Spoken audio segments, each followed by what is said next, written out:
안녕하세요. 오늘은 신명기 26장 말씀에 대해서 나눠보도록 하겠습니다. 오늘 말씀은 이제 전에 나눴던 본문들에 비해서는 비교적 이제 단순한 구조를 취하고 있습니다.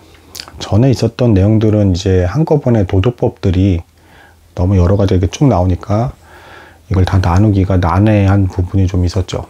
근데 이제 여기 26장에서는 다시금 미래에 있을 일에 대한 내용을 말씀을 주시고 그때 너희가 어떻게 해야 되는지를 알려주시는 그 본문이 나옵니다.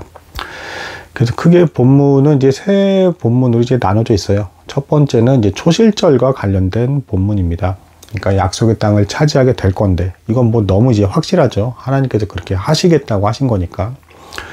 거기에 나온 소산물의 첫 광주리를 이제 하나님께 드리라 라는 이제 내용이 나온 본문이 이제 첫 본문이고, 두 번째 본문은 이제 3년차가 됐을 해에 11조, 요 11조 소산은 이제 주변에 가난한 사람들에게 나누어 주라.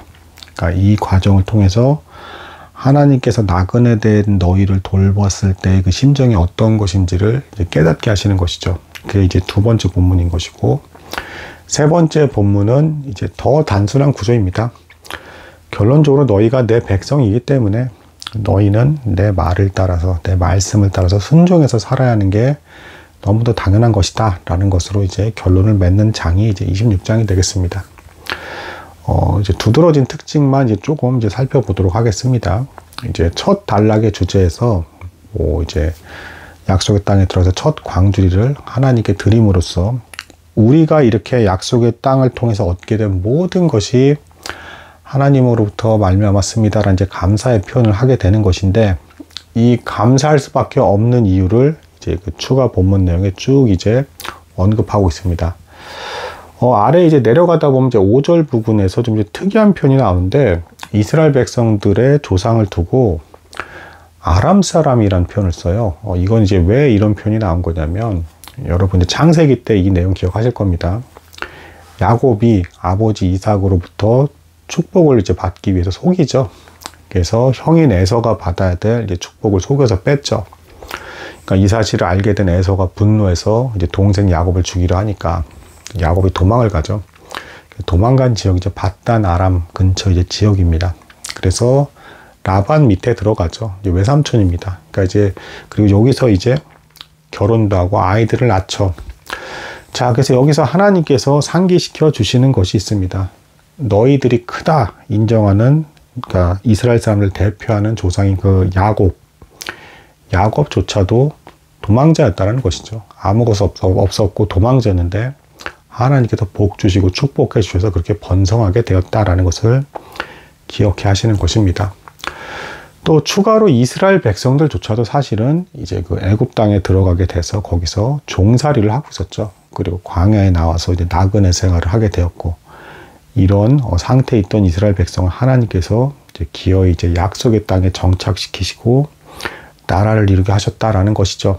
이것에 대한 감사한 마음은 당연히 들지 않을 수가 없었을 것입니다. 이것과 비슷한 게 이제 교회사에도 이제 가장 대표적인 사건이 이런 거라 이제 볼 수가 있겠습니다. 대단히 여러 가지가 있는데, 이제 영국의 청교도들이 이제 메이플라워 그 작은 배를 타고 신앙의 자유를 얻기 위해 미국으로 가죠. 그리고 거기서 정말 많은 사람들이 아사하고 굶어 죽고 추위에 떨고 고통받는 중에 있다가 극적으로 인디언들의 씨앗을 받아서, 그래서 살아남은 사람들이 첫 추수물을 얻고 나서 하나님께 이제 감사의 표를 올리는 그 추수감사절에 어떤 이제 그 기원이 되는 행동을 하죠. 그래서 지금 이 본문과도 이제 비슷한 연장선상에서 비슷한 믿음의 마음과 감사로 하나님께 그렇게 드릴 일들이 얼마든지 계속 재현돼서 교회사에서도 발생하고 있다는 것입니다. 더 나아가서 개개인의 신앙 역시도 아마도 하나님을 참으로 믿는 사람이라면 그렇게 마냥 형통한 삶을 살지는 않으셨을 거예요. 절대. 각자 다 나름대로 하나님께서 적절한 어려움과 시험도 허락하시는 과정 속에서 믿음이 자라고 겸손해지면서 하나님께서 다 하셨습니다라는 고백이 나올 수밖에 없게 되는 것이기 때문에 이것은 개개인의 입장에서조차까지도 공통적으로 감사하게 이제 받아들여질 수밖에 없는 본문으로 볼 수 있겠다. 개개인에서도 유사한 형태로 다른 형태로 하나님의 인도하심을 다 경험한 사람들이 그리스도인이기 때문에 그렇다라는 것입니다.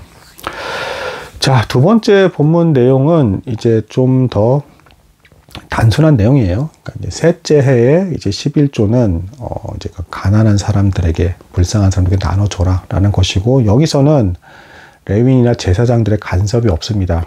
그러니까 네가 자원하는 심령으로 그렇게 하라라는 것입니다.